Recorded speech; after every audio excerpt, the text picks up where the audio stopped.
il professore Andrea Rinaldo, che farà il saluto del presidente dell'istituto e che ha la parola ovviamente per primo. Io appunto stavo per dirvi buongiorno a tutte e a tutti, anche a quelli che non erano presenti alla visita del mercato. Il presidente farà un saluto da parte dell'istituto, poi daremo la parola all'assessore al commercio che è qui presente in prima fila e poi vi spiegherò un po' come funziona la giornata di oggi e farò una breve relazione introduttiva, cercando di seguire il programma che immagino abbiate tutti sotto gli occhi. E a questo punto, Andrea, a te la parola. Grazie Donatella. Buongiorno a tutte, buongiorno a tutti e benvenuti a questo primo incontro sui mercati storici e sulla rigenerazione urbana in Europa. E dico primo perché abbiamo piani. Donatella ha convinto facilmente me e il Consiglio di Presidenza, naturalmente, sopra il fatto che nel marzo del 2023 debba farsi un convegno internazionale su questo tema, per ragioni che adesso vorrei ricordare nel contesto degli interessi dell'istituto, in particolare in questo periodo. È un'iniziativa importante, naturalmente, questa, e ve ne sono grato. E volevo la prima cosa che voglio fare certamente è quella di portarvi il saluto con vero piacere dell'istituto tutto. Scusandomi naturalmente per non poter essere presente in persona, purtroppo ancora per qualche anno, e sono peripatetico, accademico e sempre in giro, insomma, e i doveri dell'insegnamento ineludibili, in particolare nelle sedi svizzere che molto elastiche non sono, mi obbligano a essere nei giorni centrali della settimana qui. E peraltro devo dire che il fatto di poterlo seguire in remoto, una delle tante questioni su cui si dibatte dell'utilità di questi strumenti remoti è che uno può essere fisicamente lontano eppure presente vicino. Non è la distanza che fa la lontananza, dice da Saint-Exupéry, vero? Quindi io riesco a seguire le attività. Comunque mi scuso per non poter essere lì. Devo innanzitutto un ringraziamento sentito importante al comitato di questo convegno, in particolare a Donatella Calabi, nostra colonna, la colonna delle nostre attività, a cui siamo gratissimi, ma insieme in questo caso a Lorenzo Lazzarini, a Gianmaria Varanini e a Wolfgang Wolters, che si firmano così opportunamente Istituto Veneto di Scienze e Lettere d'Arti e Associazione Progetto Rialto, molto significativo, insieme a Massimo Waglen dell'Università Ca' Foscari, che credo sia lì, che saluto. Un saluto affettuoso lo devo a Wolfgang Wolters, che non ha potuto essere presente fisicamente a Venezia, e con molto affetto, ricordando che lo aspettiamo a braccia aperte a Venezia quando potrà farlo. Fatemi alcune considerazioni brevi, sai, non ti preoccupare, però sono questioni di cui abbiamo parlato. Tranquillo. E in realtà perché è importante in particolare, diciamo, per noi questo convegno. Lo scopo è fortemente affine a quello scopo che ci siamo dati, quello scopo che l'Istituto si è dato in questi anni, che non è uno scopo, non è contemplativo, vorrebbe essere proprio quello di un ruolo militante per Venezia.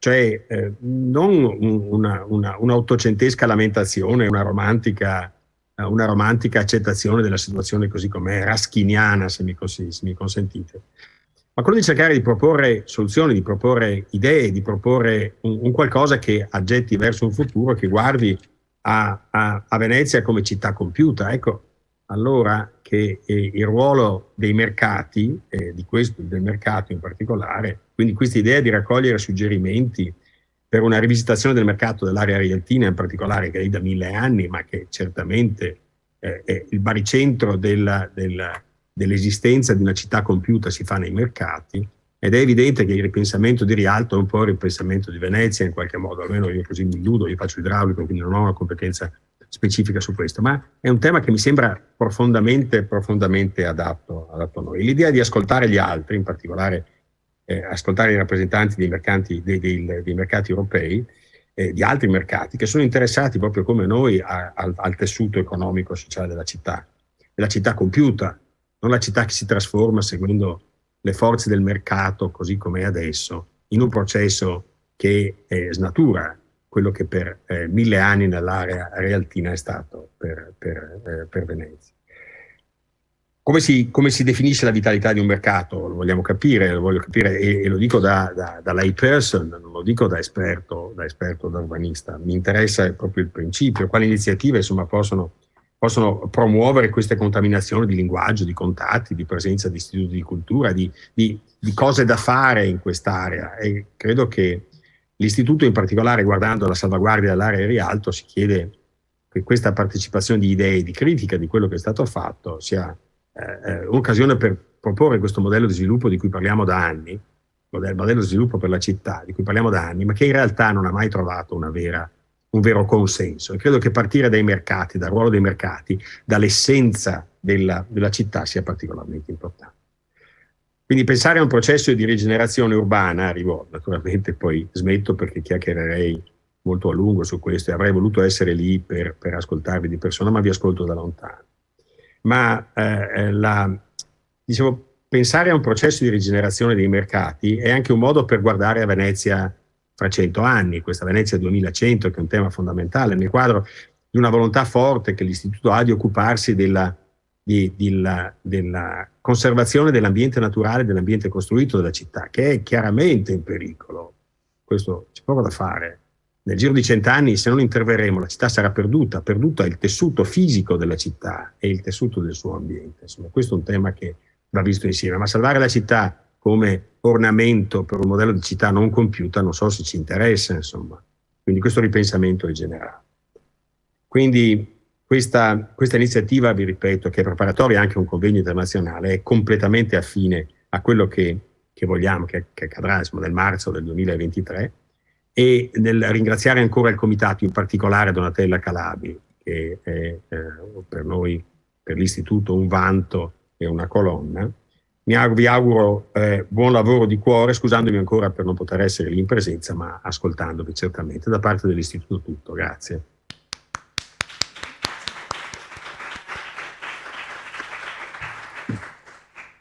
Mille grazie Andrea, sono molto contenta che tu comunque sia presente almeno da lontano a quello che noi cerchiamo di fare. Stamattina abbiamo fatto la visita del mercato, abbiamo fatto un itinerario dal campo delle Beccherie fino al ponte, cercando di vedere i vari edifici, una spiega un po' raffazzonata ma in inglese per aiutare questi nostri interlocutori stranieri che già conoscevano un po' il mercato perché hanno ricevuto un po' di materiale illustrativo, ma che forse hanno colto meglio alcuni dei problemi specifici che poi proporremo a loro come argomento di suggerimenti e di suggestioni, per raccogliere suggerimenti e suggestioni.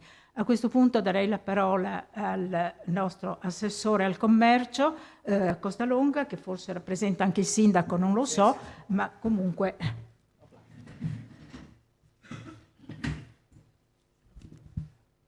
Buongiorno a tutti, ringrazio la dottoressa Calabi per l'invito all'Istituto Veneto, saluto il Presidente.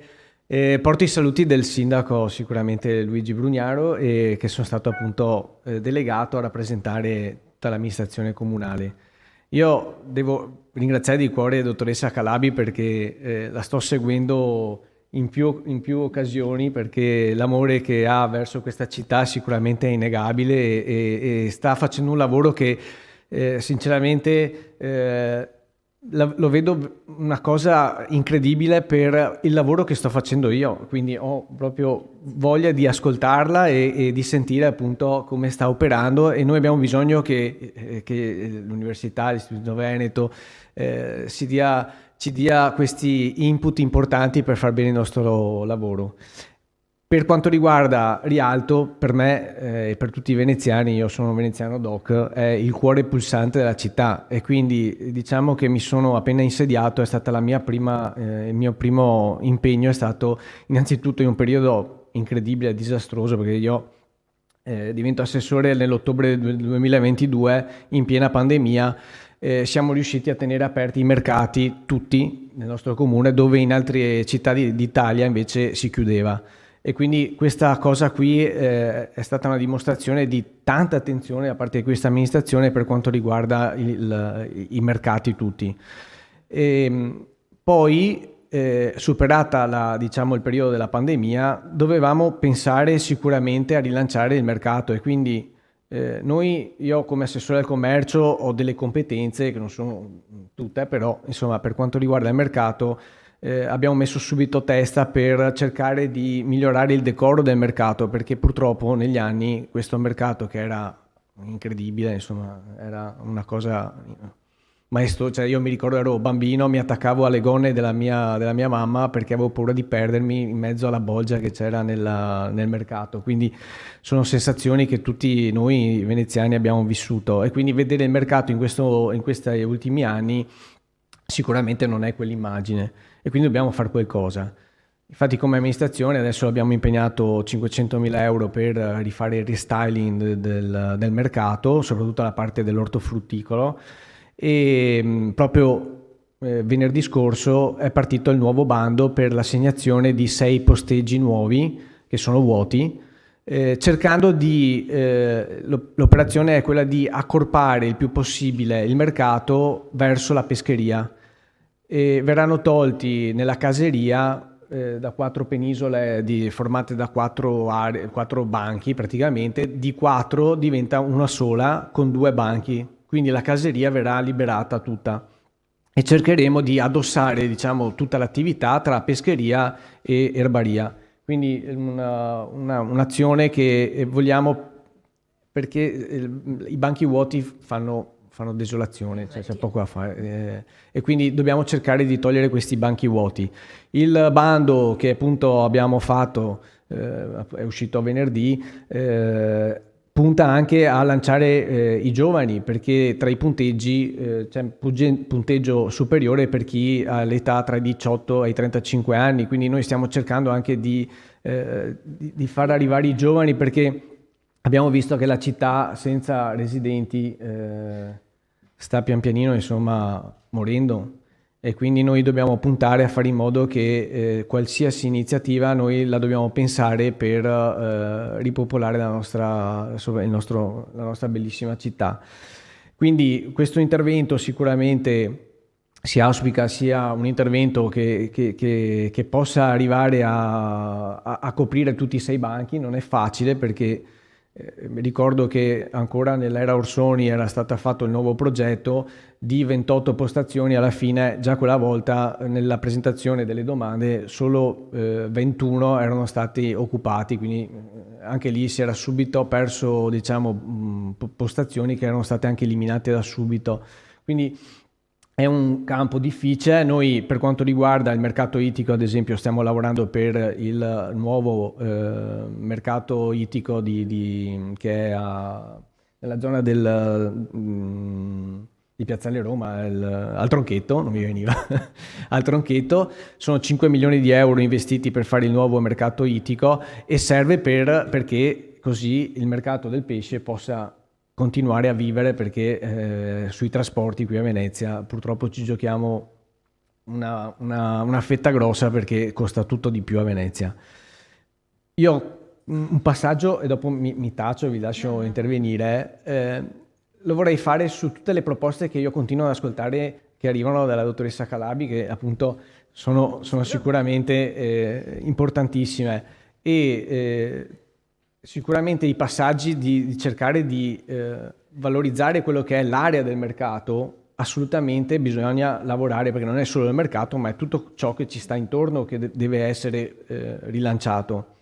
Quindi sicuramente l'area del tribunale che verrà lasciato sicuramente diventa strategico, e la proposta di portare le arti, gli artigiani, potrebbe essere un'idea che io sicuramente sto cercando di valutare in maniera molto positiva. Adesso io non so se sto anticipando cose che dopo lei dirà, però io vado a ruota libera. E quindi sicuramente lì si può lavorare. È logico che fare dei laboratori veri e propri bisogna cercare di capire, perché c'è la questione della sicurezza, la questione di tutte le norme che servono per quando si fa un cantiere. Esatto, quindi sicuramente dovremo cercare di valutare bene le cose. Per quanto riguarda la palazzina sopra al mercato del pesce, Lì attualmente sono i musei civici che gestiscono l'area e c'è una discussione interno all'amministrazione comunale sul da farsi per valorizzare quel posto e diventa anche quello strategico. A me era piaciuto tantissimo l'idea di l'istituto della Barbarigo che voleva fare scuola di cucina alberghiera.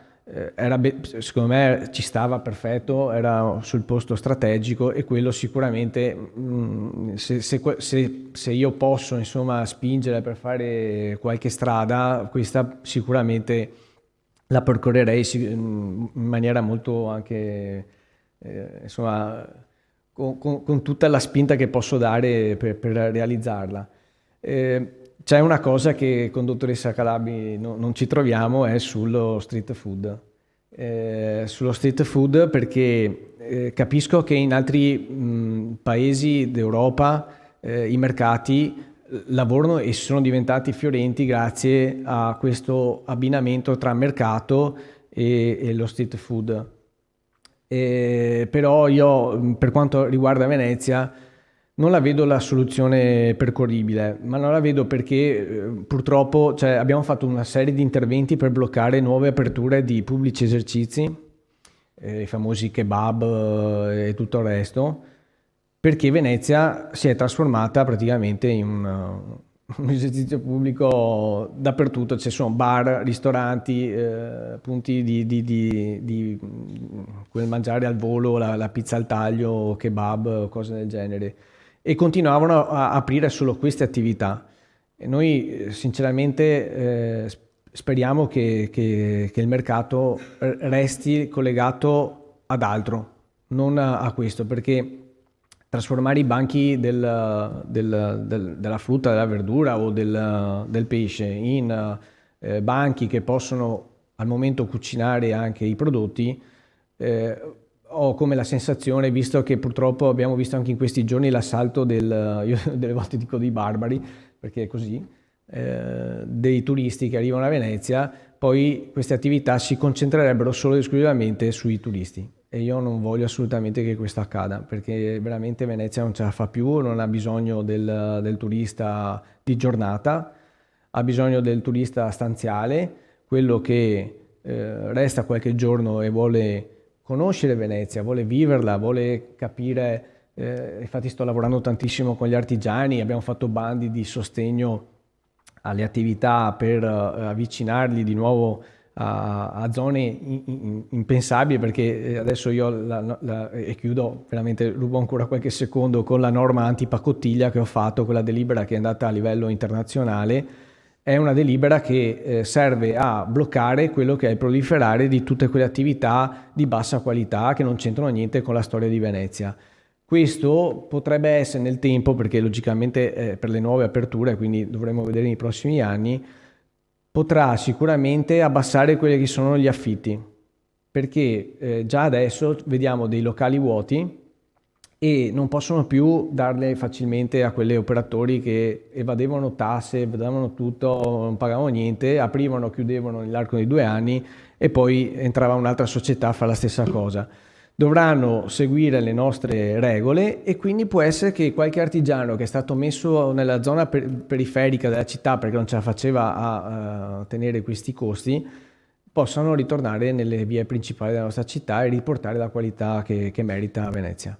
Quindi io sono qui ad ascoltarvi, continuerò ad ascoltare la dottoressa in tutte le occasioni, perché veramente vedo che c'ha a cuore e vuole intervenire su questa questione e sarò sempre insomma a vostra disposizione. Grazie a tutti e buon lavoro.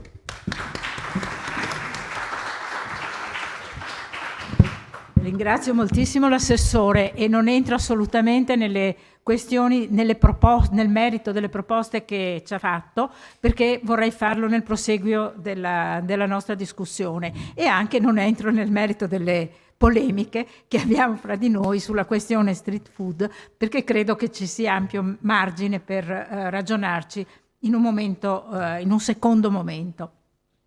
Perché quello che mi propongo adesso con questa brevissima relazione introduttiva è quello di darvi l'idea, e qui mi scuso con i nostri amici e colleghi stranieri, Stamattina ho parlato inglese. I apologize if I am not speaking in English, but I'll make my introduction in Italian. But if you don't understand, if you need some translation or small translation, I can try to do it.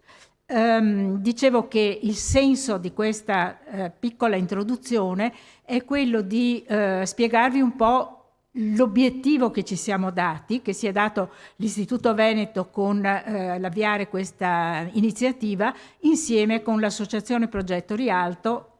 Io qui in qualche modo ho il doppio cappello di membro dell'Istituto Veneto e di presidente dell'Associazione Progetto Rialto per spiegarvi perché abbiamo avviato questa cosa. Convinti come siamo che la questione del mercato di Rialto sia assolutamente nodale per un ragionamento sul futuro di Venezia, perché è questo quello che di fatto ci sta a cuore, come diceva un momento fa il presidente Andrea Rinaldo, l'idea è di avere una pre-conference, l'abbiamo chiamata, qui oggi, e un secondo convegno internazionale, presumibilmente nel marzo 2023, in cui riprendere una serie di questioni, ma cercando in entrambe le occasioni di avere da voi suggerimenti, il più possibile di avere suggerimenti. Cioè l'idea non è di presentare qui un progetto già fatto. Abbiamo delle idee in corso ovviamente perché ci stiamo lavorando veramente da molto tempo, ma vorremmo cogliere suggerimenti dall'esterno. Crediamo che Venezia sia sotto gli occhi del mondo intero, che molti guardino a queste aree importanti della città non solo con la voracità del turista mordi e fuggi, ma con la presenza di una serie di persone che o sono cittadini in senso proprio e anche anagraficamente registrato dal comune, ma o altri sono cittadini in parte presenti, e qui davanti ne ho un certo campione. E credo che tutti questi possano assolutamente collaborare alla riflessione generale che stiamo cercando di avviare. Andrea Rinaldo un momento fa parlava di questo tentativo che l'Istituto Veneto sta facendo, ha in mente di fare, di una consultazione internazionale sul futuro di Venezia. Una consultazione internazionale che ovviamente non riguarderà solo il mercato, ma io vorrei che questo primo step fosse proprio preso in considerazione nell'ottica di questo ragionamento molto più ampio che dovrà riguardare di fatto Venezia come paradigma dei cambiamenti in corso, cambiamenti climatici, ne parlavo un momento fa.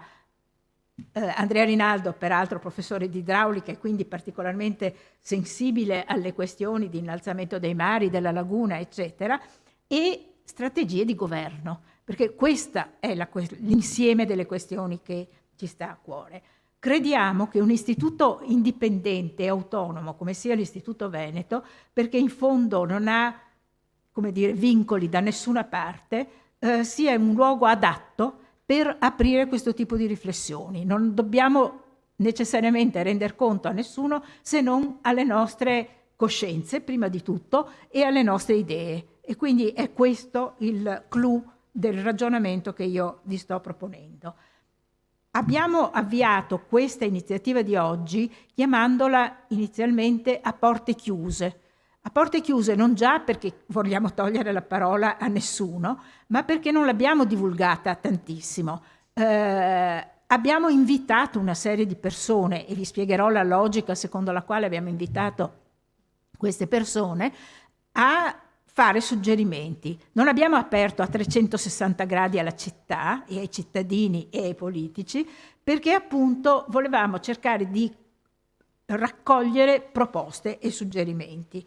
Quindi l'idea è stata quella di prendere in esame sostanzialmente 3 grandi temi. Uno, quello dei mercati europei più vivaci, o alcuni dei mercati più vivaci, perché in realtà i mercati vivaci in Europa sono moltissimi. E io, che sono un'appassionata di mercati da sempre, vi posso garantire che in qualsiasi città vada la prima cosa che faccio è di fiondarmi al mercato. Abbiamo invitato alcuni rappresentanti di mercati europei vivaci a proporre sulla base della loro esperienza dei suggerimenti per Rialto. Cioè abbiamo chiesto loro non già di raccontarci le loro esperienze, ma piuttosto di tener conto ovviamente delle loro esperienze e di darci suggerimenti. E vedrete che i rappresentanti dei mercati che abbiamo invitato sono fra loro molto diversi, sia dal punto di vista delle dimensioni fisiche, sia dal punto di vista degli edifici o spazi aperti coinvolti, sia dal punto di vista delle dimensioni finanziarie ed economiche che tutto questo coinvolge. Abbiamo degli esempi veramente molto diversi fra di loro. In tutto questo, il comitato scientifico che ha menzionato un momento fa Andrea Rinaldo è stato fondamentale. L'Istituto Veneto, insieme con l'Associazione Progetto Rialto, ha costituito un piccolo comitato scientifico costituito di 5 persone, che sono Wolfgang Wolters, storico dell'arte a Berlino, Lorenzo Lazzarini, che è qui presente in sala, che si è occupato di petrografia applicata, ma in realtà di tutta l'architettura monumentale esistente non solo a Venezia, ma sicuramente a Venezia e nel bacino adriatico. Gianmaria Varanini, che non è qui presente oggi, lo sarà credo oggi pomeriggio e domani, e che è professore medievista dell'Università di Verona, storico, all'Università di Verona, si è occupato molto dei mercati dell'entroterra, perché il ragionamento ovviamente non riguarda sempre e solo Venezia, ma anche l'approvvigionamento in senso ampio e il territorio. Massimo Varglien, che invece è qui presente e che è professore di managing, economia e managing all'Università di Ca' Foscari. I primi 4 sono prevalentemente, hanno una deformazione storica, forse Lorenzo però ha sicuramente una formazione di storico e archeologo molto forte. Massimo Varglien ci aiuterà dal punto di vista della gestione e delle questioni economiche. Le questioni che dicevo, le persone che abbiamo cercato di invitare riguardano, come dicevo prima, 6 mercati europei significativi perché vitali in questo momento, oggi, di dimensione e di forma molto diversi fra di loro, ben consapevoli, e questo lo rimandiamo anche al secondo step, quindi all'iniziativa del marzo 2023, che esistono molti altri mercati da coinvolgere. Ne abbiamo cominciati a coinvolgere alcuni, vorremmo la prossima volta che fossero presenti anche, per esempio, i mercati spagnoli, che sono particolarmente vivaci, altri mercati anche in Italia, il Borough Market di Londra che avevamo invitato questa volta e che non siamo riusciti ad avere qui, la Markthalle di Berlino, insomma allargare lo spettro di ragionamento che è possibile fare. Un secondo insieme di invitati che riguarda gli operatori potenzialmente interessati alle attività di mercato perché sono attinenti al settore dell'artigianato. Anche in questo caso abbiamo invitato persone che svolgono un'attività su scale molto diverse, sia degli operatori artigiani loro stessi, cercando di invitare quelli che noi consideriamo degli artigiani di qualità presenti sul mercato veneziano, mercato in senso ampio, non il mercato di Rialto, sul mercato veneziano, convinti che Venezia abbia nell'insieme un saper fare, delle competenze stratificate di altissima qualità, di altissimo livello, che spesso non si mostrano, non riescono a mostrarsi, lo diceva prima l'assessore, per le ragioni più varie. Poi andremo a vedere e a cercare di capire anche perché e come. Contemporaneamente invitando anche invece quello che è stato il promotore e rappresentante del grande mostra che è stata tenuta a San Giorgio, Homo Faber, quindi un rappresentante della Fondazione Michelangelo che ha coordinato e organizzato il settore dell'artigianato, non solo veneziano, ma anche con una sensibilità per l'artigianato di qualità a Venezia. E terzo filone che abbiamo preso in considerazione è quello degli operatori culturali, rappresentanti degli atenei veneziani, di alcune istituzioni culturali cittadine o straniere presenti a Venezia e di organismi internazionali. Convinti come siamo che questa sovrapposizione possibile, potenziale di attività, commistione di attività, potrebbe essere un modo per affrontare il degrado del mercato di Rialto, che è assolutamente indiscutibile. Io credo che tutti, e chiederei al operatore, ecco, grazie, dimostrare le diapositive. Io credo che noi ci troviamo di fronte a una situazione che da un lato è quella che voi vedete in questo poster, che è un poster che quelli che sono venuti di voi, che sono venuti con me al mercato di Rialto stamattina, hanno visto affisso a uno dei banchi di pesce, e che è stato poi riprodotto in un libricino che abbiamo pubblicato. Venezia è viva. Io sono fermamente convinta che dobbiamo smetterla di dire che Venezia è morta. Venezia non è affatto morta. Venezia è viva, ha delle potenzialità assolutamente visibili, percepibili, molto forti, ha delle difficoltà enormi, subisce delle difficoltà enormi che sono sicuramente in parte anche dovute alla diminuzione di popolazione. Ma qui, attenzione, è un altro dei luoghi comuni sui quali sempre si insistono i veneziani: Venezia perde popolazione. È indiscutibile che Venezia perda popolazione, ma tutti i centri storici italiani, quasi tutti i centri storici italiani, se non europei, perdono popolazione. Popolazione iscritta all'anagrafe. Ma l'anagrafe dei cittadini non significa la popolazione di Venezia. Veritas recentemente ha pubblicato una cosa che si chiama popolazione, come si chiama? Equivalente, la popolazione equivalente, in cui diceva i veneziani come popolazione equivalente sono 100.000. Io non so se questi calcoli siano giusti o sbagliati, non mi interessa, non è questo il problema. Io credo che invece le persone che sono potenzialmente interessate a passare un certo, che già in parte passano, ma che sono soprattutto potenzialmente interessate a passare un certo periodo a Venezia, siano molte, e che è a queste che noi dobbiamo fare riferimento, perché in questo modo poi trasciniamo anche visitatori e turisti a guardare a Venezia in un modo diverso da quello di tipo predatorio a cui abbiamo assistito in questi ultimi giorni o settimane o mesi. Allora, a me sembra che pensare contemporaneamente, e certo in primis anche alla vendita dei prodotti alimentari di qualità, ma non c'è dubbio che a Venezia ci sono prodotti alimentari di qualità che vengono dal territorio, che vengono dalle isole, che siano pesce o verdure, ma che questo non sia sufficiente. E non solo, non sia sufficiente, non sia neanche giusto pensare a una competizione fra tutto questo e modi di vendita e di consumo differenti. Competere oggi con i supermercati diventa ridicolo. Io credo che tutti noi, quelli che abitano a Venezia, usano anche il supermercato. Non dobbiamo demonizzare il supermercato, non mi sembra che abbia un senso. Neanche demonizzare l'e-commerce o la vendita online. La modernizzazione dei modi di vendita e di consumo deve far parte del nostro ragionamento, a mio modo di vedere.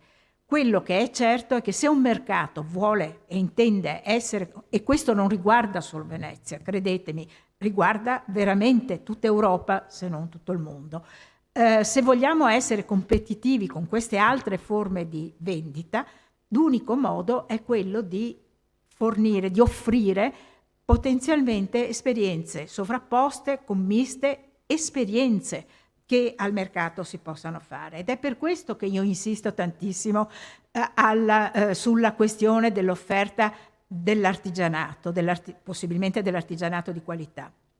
perché sono convinta che le competenze nei settori artigiani che sono presenti a Venezia non abbiano eguali nel mondo. Penso, ognuno ha le proprie deformazioni professionali. Io sono un architetto di formazione, penso alla quantità di esperti nel restauro dell'architettura, degli edifici, che è presente a Venezia e che vive in modo frammentato, separato, distante, ma che alcuni saranno presenti nei prossimi giorni, ha delle potenzialità straordinarie di mostrarsi, di avere una vetrina per far sapere che esistono, possibilmente anche di far scuola, perché molti di questi artigiani hanno poi bisogno di avere una manodopera, dei giovani apprendisti a cui insegnano, e che poi questi giovani apprendisti possano passare un periodo, seguire un corso breve, seguire degli workshops, magari tornarsene a casa loro, e la casa loro può essere lontana, più o meno lontana, oppure invece magari anche decidere di fermarsi. A me sembra che questo sia assolutamente fondamentale. Cito il restauro degli edifici perché questo è un settore al quale sono molto sensibile e che conosco un po' di più, che riguarda il terrazzo alla veneziana, gli stucchi, gli intonaci, i soffitti in legno, il restauro dei soffitti in legno, le cupole, eccetera. Ma penso al restauro delle opere d'arte. Anche qui le competenze, e lo sentirete perché alcune delle persone che partecipano alle nostre tavole rotonde sono esperti di restauro delle opere d'arte, che siano opere d'arte in tela, in legno, sulla carta. Pensate alla quantità di restauri che sono stati compiuti recentemente alle gallerie dell'Accademia, tutti Carpaccio. Sono degli esempi che davvero sono particolarmente significativi per un potenziale mercato di queste cose molto ampio, senza poi contare la quantità enorme di interventi artigianali che riguardano la moda. Le Fashion Week la Fashion Week della settimana scorsa, alla quale non ho potuto essere presente perché ero fuori Venezia, ma da quello che ho letto ha avuto un enorme successo, e lo sappiamo che ha un enorme successo. Le competenze in merito a restauro del vetro, restauro dei gioielli di vetro, del cuoio. Abbiamo qui un'esperta di fabbricazione, di produzione del cuoio, piuttosto che dei tessuti. Pensate all'importanza di Bevilacqua fra gli altri.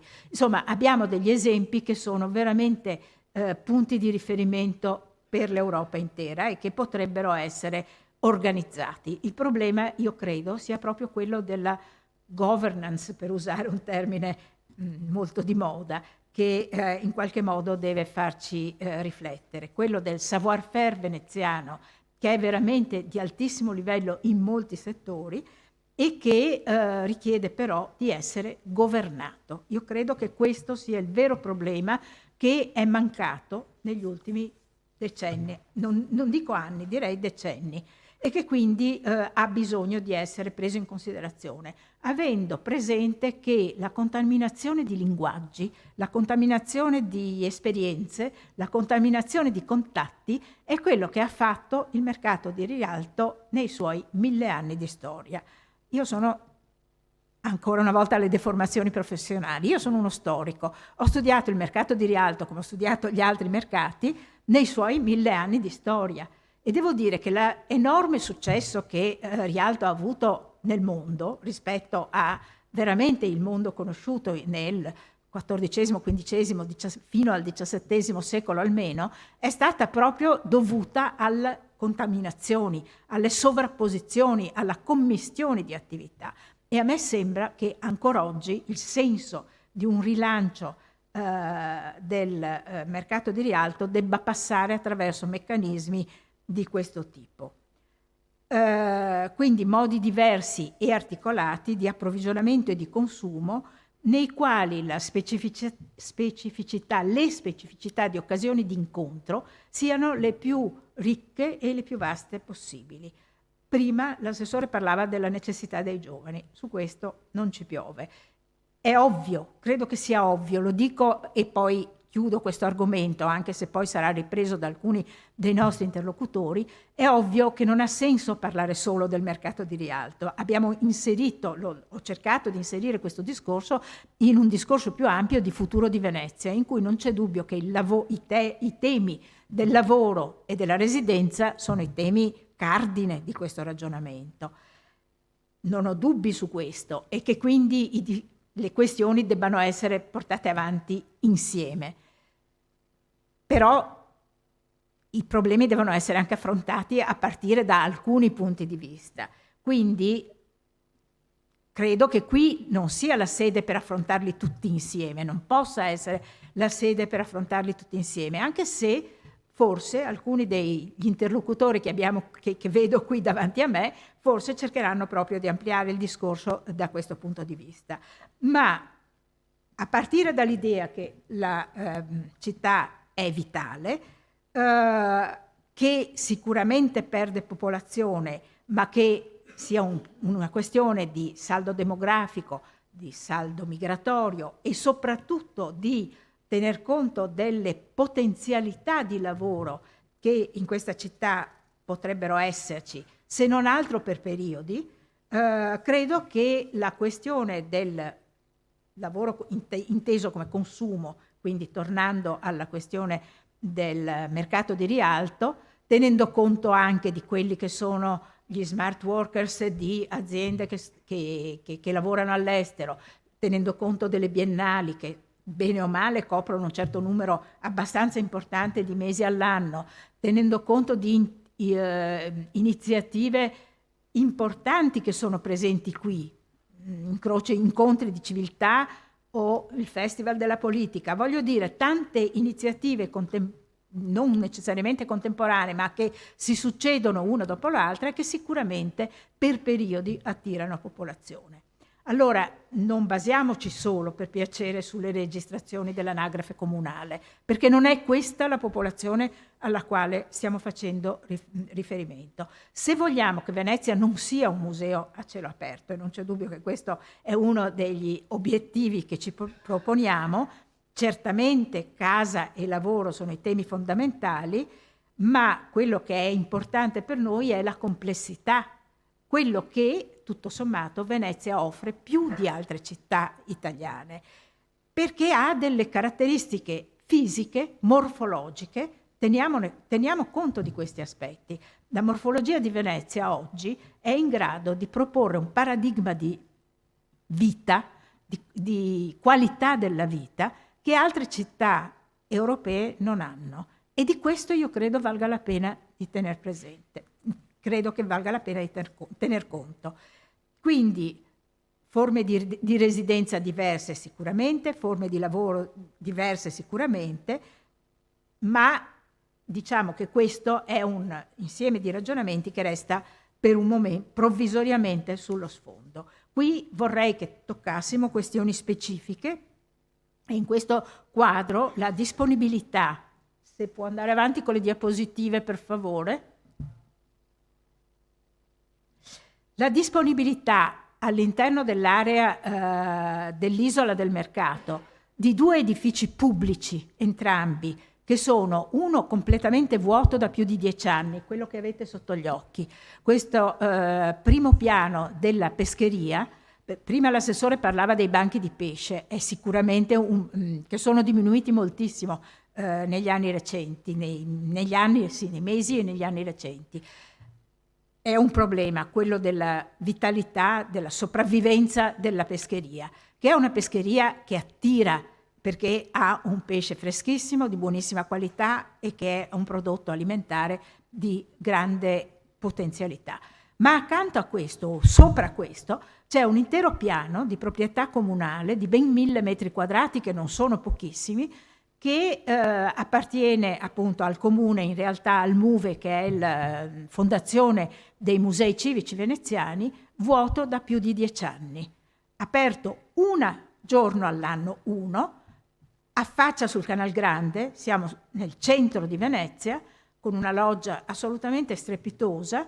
È un edificio realizzato nel 1907 da un pittore che oggi è abbastanza rivalutato, Cesare Laurenti, e da un architetto Domenico Rupolo, che hanno offerto gratuitamente il loro progetto al Comune di Venezia per sostituire quella che allora consideravano non decoroso, quella pescheria che consideravano non decorosa, che era di ferro e ghisa e che non consideravano non decorosa perché si affacciava sul Canal Grande e perché stava proprio di fronte alla Cadoro. Quindi rispetto a questo si pongono un problema di decoro della città e hanno offerto il loro progetto gratuitamente alla città, che lo accetta, lo recepisce e lo realizza.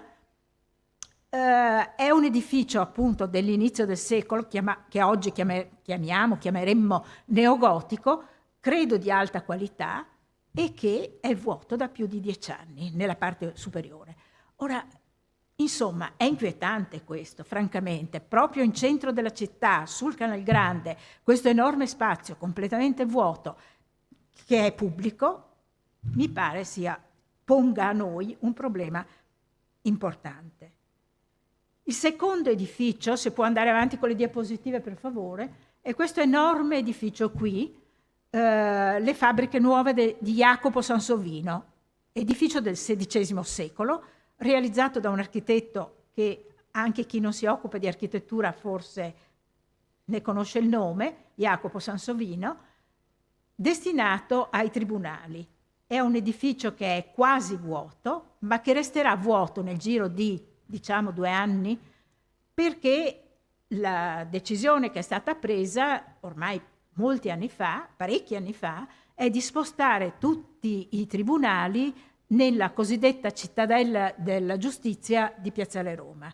Sono già state fatte varie gare d'appalto, l'ultima gara d'appalto è stata bandita, mi pare 2 anni fa, direi subito prima della pandemia, e quindi è una questione di cantieri, di lavori di cantiere, è già stata bandita la gara d'appalto. Ora, un edificio di queste dimensioni, di questa qualità architettonica, che costeggia e accompagna tutta la curva del Canal Grande, che resterà vuoto o, punto di domanda, a me sembra veramente una questione che non può non inquietare i veneziani e tutti quelli che sono appassionati e interessati a Venezia. Un edificio di questa dimensione, di questa qualità architettonica, può molto facilmente diventare l'ennesimo albergo. Io che non sono più, che sono architetto di formazione, ma non ho fatto l'architetto da decenni, vi assicuro che saprei trasformarlo in un albergo facilissimamente. È veramente facile. È un lungo corridoio al piano di sopra con delle stanze a destra e a sinistra. Ha il coso dei vaporetti, il pontile dei vaporetti immediatamente sotto, ha la possibilità di scaricare merci immediatamente e direttamente dal Canal Grande, ha quella serie di arcate che oggi sono vuote, che corrispondono a dei depositi, a dei magazzini che oggi sono vuoti e che sono in gran parte terreno di pantegane, lo dico in senso proprio, e insomma, lasciamo che le cose vadano per conto loro. È quello che a Venezia è stato fatto moltissimo in questi ultimi decenni.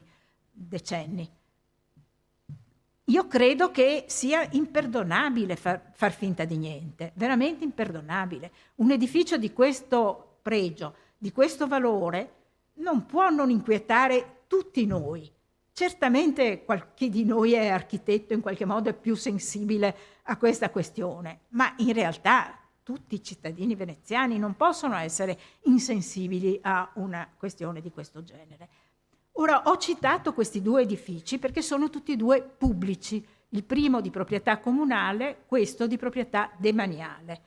Questo implica delle difficoltà gestionali, delle difficoltà di processi di decisione molto grossi e ne sono perfettamente consapevole, non è che voglio fare la finta ingenua, so benissimo che si tratta di difficoltà enormi, però io credo che meritino uno sforzo collettivo assolutamente da compiere, perché se vogliamo parlare di futuro di Venezia, se vogliamo parlare di rivitalizzazione del mercato di Rialto, non possiamo non tener conto del fatto che esistono degli spazi aperti naturalmente, perché tutta l'area realtina è fatta di spazi, come abbiamo visto girando stamattina per il mercato, di spazi che sono concatenati fra di loro. E questa è una delle caratteristiche forti dell'area dell'insula realtina.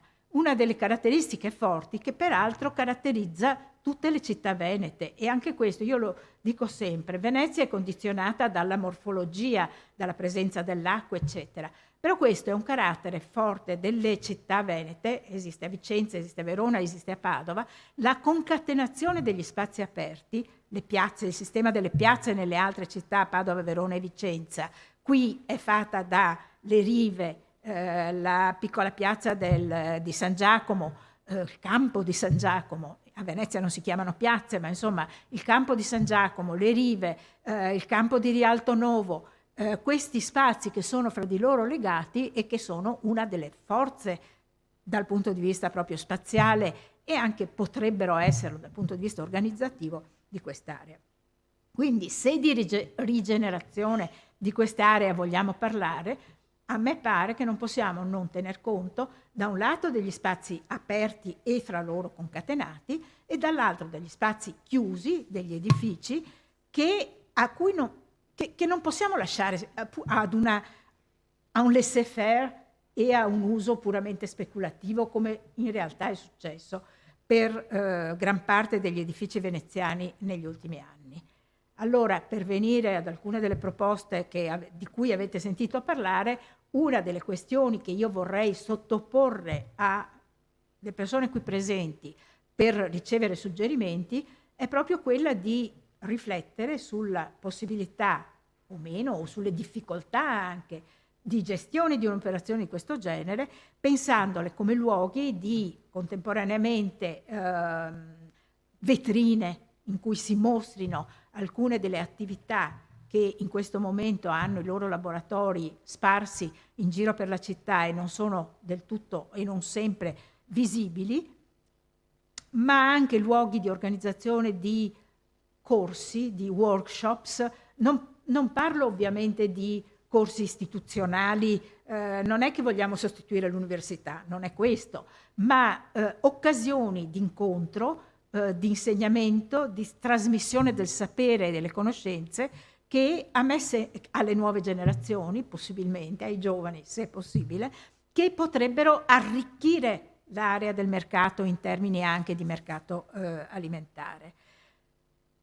Questo è l'insieme delle questioni che io vorrei porre a tutti voi, tenendo conto delle diverse qualità e competenze di cui ciascuno di voi è portatore, perché appunto abbiamo invitato persone che hanno alle loro spalle delle esperienze molto differenti, ma è questo che ci interessa, a partire dall'idea che commistione, sovrapposizione, contaminazione siano obiettivi da perseguire.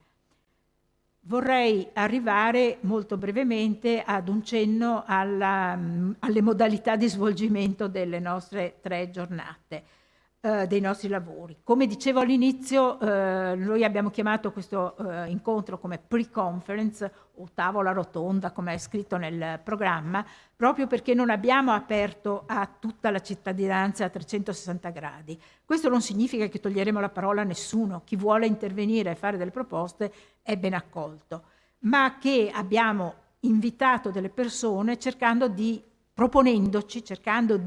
arrivare a un dibattito costruttivo e il più possibile operativo. Non è facile, ma vorremmo cercare di essere più concreti possibile. E quindi appunto abbiamo fatto uno sforzo per spiegarvi da che cosa partiamo, qual è la situazione di partenza.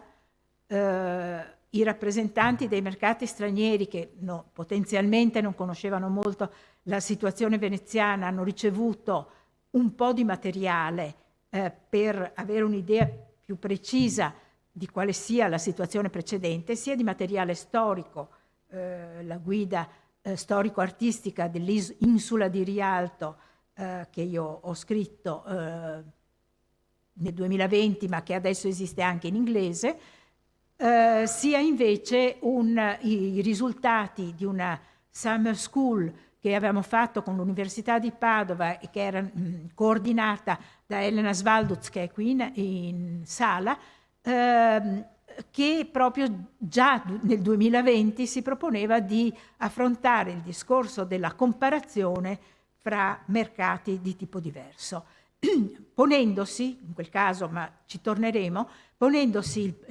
l'obiettivo di invitare dei partecipanti, che nel caso specifico erano prevalentemente studenti e dottorandi, giovani ricercatori, che facessero delle proposte una volta contemporaneamente per il mercato di Rialto e per il sistema delle piazze di mercato di Padova. Quindi questo per dirvi che stiamo macinando questo insieme di questioni da un sacco di tempo. Quindi appunto l'idea è di avere oggi insomma in questi 3 giorni, finalità operative, mettendo a disposizione tutto il materiale che abbiamo. Nella fattispecie, io dicevo, abbiamo messo a disposizione delle persone che vengono da fuori questo materiale, i 2 libri che abbiamo prodotto. Tenete presente, ma lo dirò meglio quando presenteremo questo volume sul risultato del Summer School, che questo materiale è tutto disponibile online e quindi scaricabile online, digitando semplicemente Università di Padova, Dipartimento di Beni Culturali, vi daremo il sito. Quindi avendo un po' di materiale a disposizione, ma partendo da questo chiedervi suggerimenti. Questo è veramente l'obiettivo che ci proponiamo in questi 3 giorni. Quindi interventi brevi, mediamente brevi, e di proposte, di suggerimenti a ruota libera da questo punto di vista. Nel pomeriggio di domani avremo un pomeriggio tutto dedicato appunto al farvi vedere alcuni dei materiali sui quali stiamo lavorando. Uno sarà una tavola rotonda di presentazione di questo libro, di questo volume che si chiama Market Spaces, Production Sites and Sound Landscapes of European Cities, from History to Regeneration. Vedete che le espressioni e i termini si ripetono, perché appunto si trattava di una summer school organizzata dall'Università di Padova che ha prodotto alcuni risultati che abbiamo raccolto e che sono il contenuto di questo volume. Questa summer school è stata organizzata in piena inizio della pandemia. Ci siamo trovati anzi a essere veramente incerti se riuscire ad andare avanti oppure no. Era il momento della chiusura, del lockdown, e è stata una delle primissime, credo, iniziative che si è tenuta in parte in modo misto, in parte in presenza all'Università di Padova e in parte a distanza. Questo ha prodotto un risultato che per noi è stato importante. Il fatto di avere anche degli interlocutori a distanza ha fatto sì che abbiamo avuto degli interlocutori molto lontani, che probabilmente non avrebbero potuto venire a fare tutto quello che noi avevamo previsto se fosse stata esclusivamente in presenza. Per esempio dei brasiliani. Cioè, voglio dire, è stato un oggetto di interesse per persone che hanno visto e provato a interloquire con noi in modi diversi e articolati. Accanto a questo, il libro è stato quindi poi, è di fatto una raccolta di saggi brevi, ma che dà conto di questa curiosità e interesse che di fatto sembra aver suscitato. Accanto a questo, le proiezioni di alcuni video, un video breve fatto in quell'occasione, nel 2020, a Rialto, con delle interviste ad alcuni degli interlocutori del mercato di Rialto, che saranno quindi presenti nel video e che vedrete, che saranno forse in parte anche presenti qui in sala, ma che raccontano il loro punto di vista sul mercato di Rialto.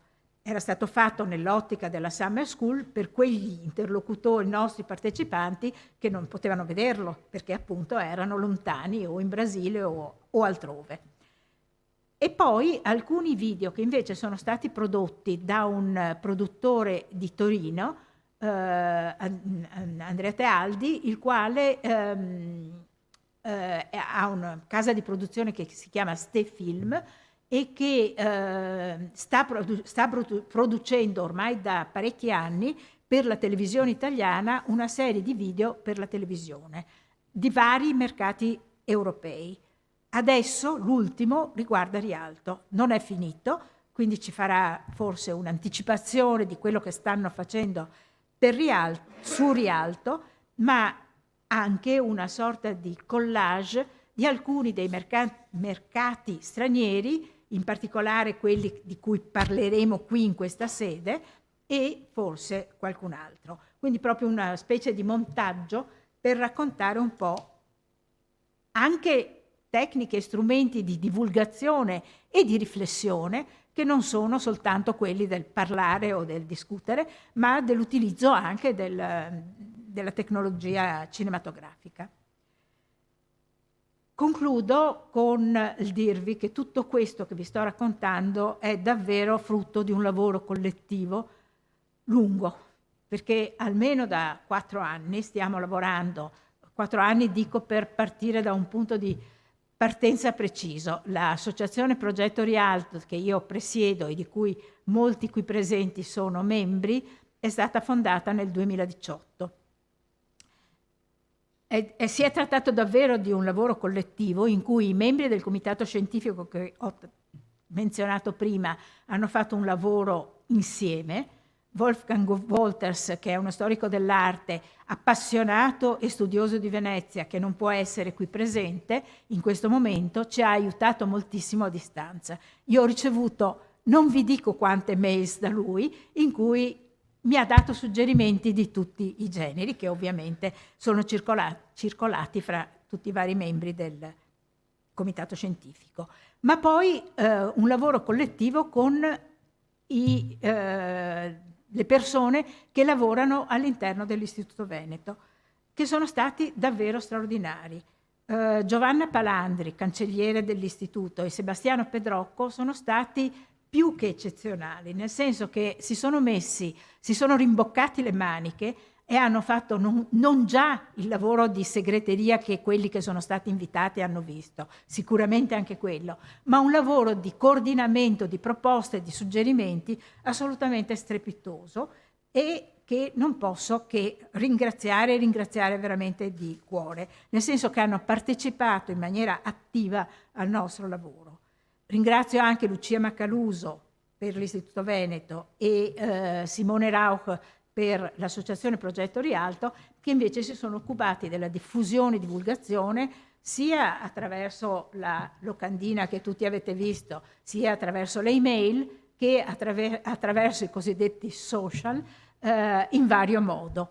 Dicevo prima che noi abbiamo deciso che questo fosse un incontro a porte chiuse, e in qualche misura lo è, ma è in realtà stato diffuso nel senso di far sapere alla gente che stiamo lavorando, non tanto invitandoli quindi a prendere necessariamente la parola qui dentro, ma far sapere a tutti i possibili potenziali interessati che c'è un lavoro in corso, perché questo è quello che ci interessa farvi sapere in questo momento. E con questo concludo per adesso, salvo poi riprendere variamente dopo. Vi ringrazio.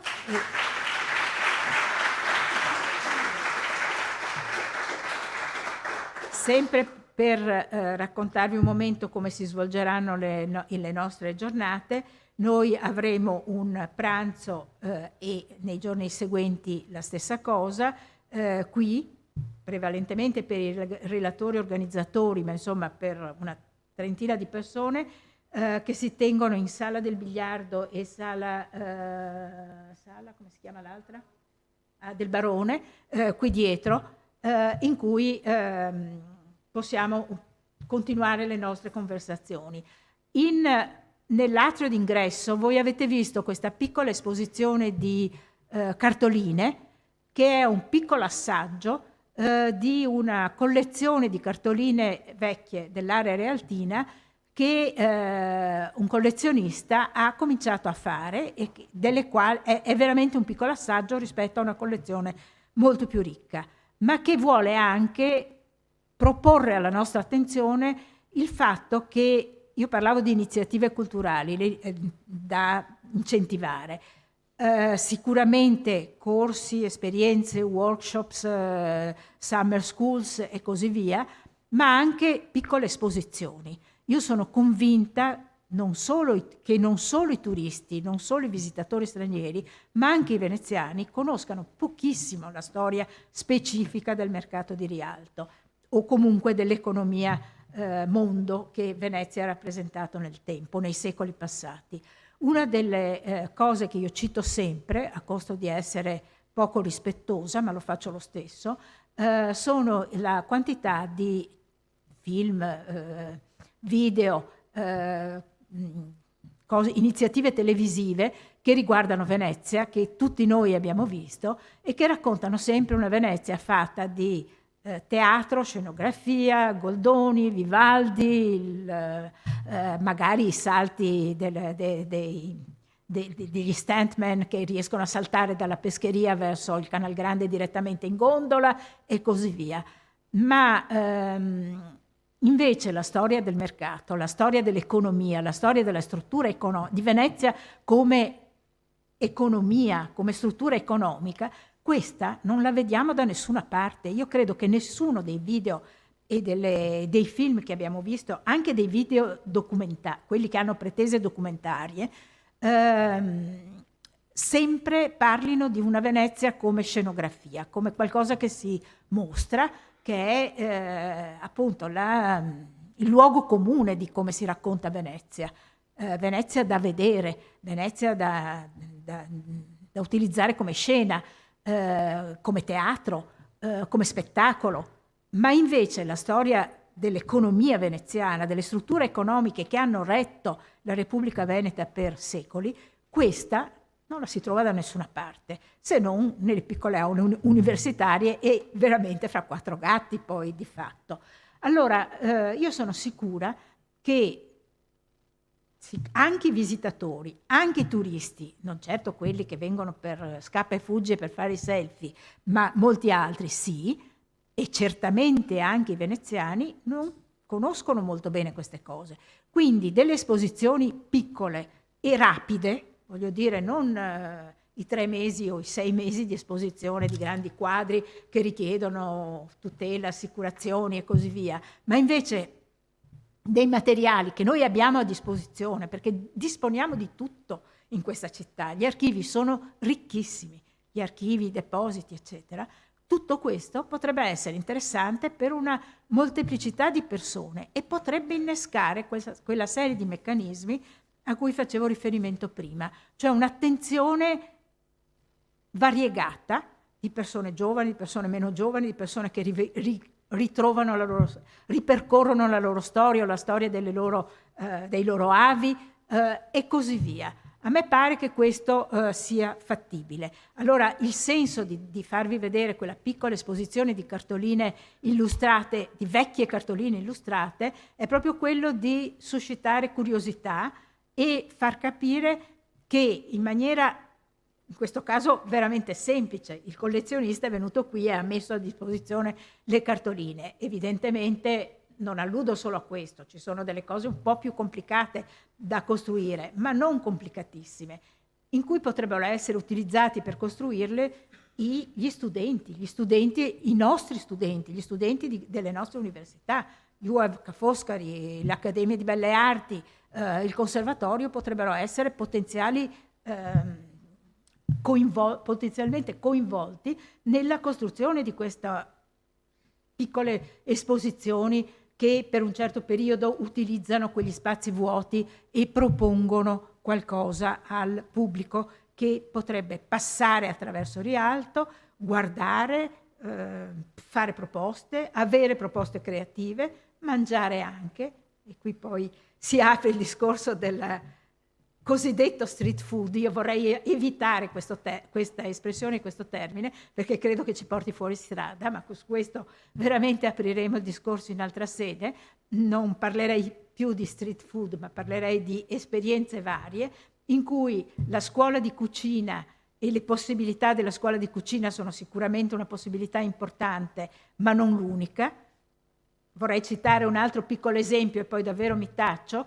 Uno dei nostri interlocutori più vivaci, Andrea Vio, che ha uno dei banchi di pesce della pescheria ed è uno dei personaggi più straordinari, secondo me, che esista all'interno del mercato di Rialto, è uno che si alza alle 3 di mattina, va a tagliare il pesce, lo propone nel suo banco di pesce, sta lì fino a che il mercato è aperto, vende quindi il suo pesce, poi va a casa, forse fa un sonnellino, non è detto, sicuramente nel pomeriggio compone musica, perché lui ha una band musicale, fa fotografie e vi posso assicurare, sono fotografie di altissima qualità, colleziona fotografie dei suoi avi, perché sono generazioni e generazioni di pescivendoli che si trasmettono il lavoro, il mestiere. Lui ha le fotografie di lui bambino che accompagnava il nonno nel mercato del pesce e è un esempio tipico di questo passaggio di generazione in generazione, rispetto al quale io credo che appunto la trasmissione del sapere sia una delle questioni importanti che possiamo utilizzare e rispetto alla quale ritorno sulla questione che mostravo con la prima diapositiva. Se andiamo un po' a fondo, se grattiamo dietro la crosta, ci accorgiamo che queste competenze sono competenze importanti, significative. Dicevo che Andrea è anche un fotografo. Ebbene, vi posso garantire di solito verso le 4, le 5, le 6 di mattina, cioè prima del primo caffè che preparano lì nel banco di pesce, lui mi manda le fotografie che ha fatto quella mattina, perché essendo appassionato di architettura è un personaggio che da casa sua al banco di pesce segue sempre degli itinerari diversi all'interno della città e fotografa con luci diverse, con stagioni diverse, d'inverno, d'estate, di primavera, con la nebbia o senza nebbia, dei dettagli di architettura che lo incuriosiscono in città.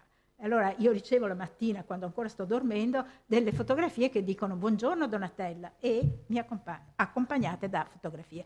Questo per darvi l'idea di una popolazione che ha una ricchezza di competenze che è veramente davvero molto articolata e che dobbiamo cercare, della quale dobbiamo cercare di tener conto.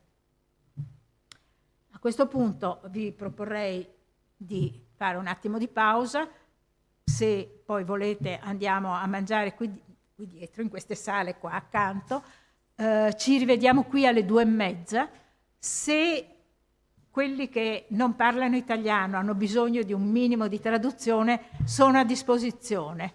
I don't know if you have understood something of what I said, not really. Sharon, if you have questions, please, but we have a few minutes if you want. Somebody else, if you need some translation, or I am here.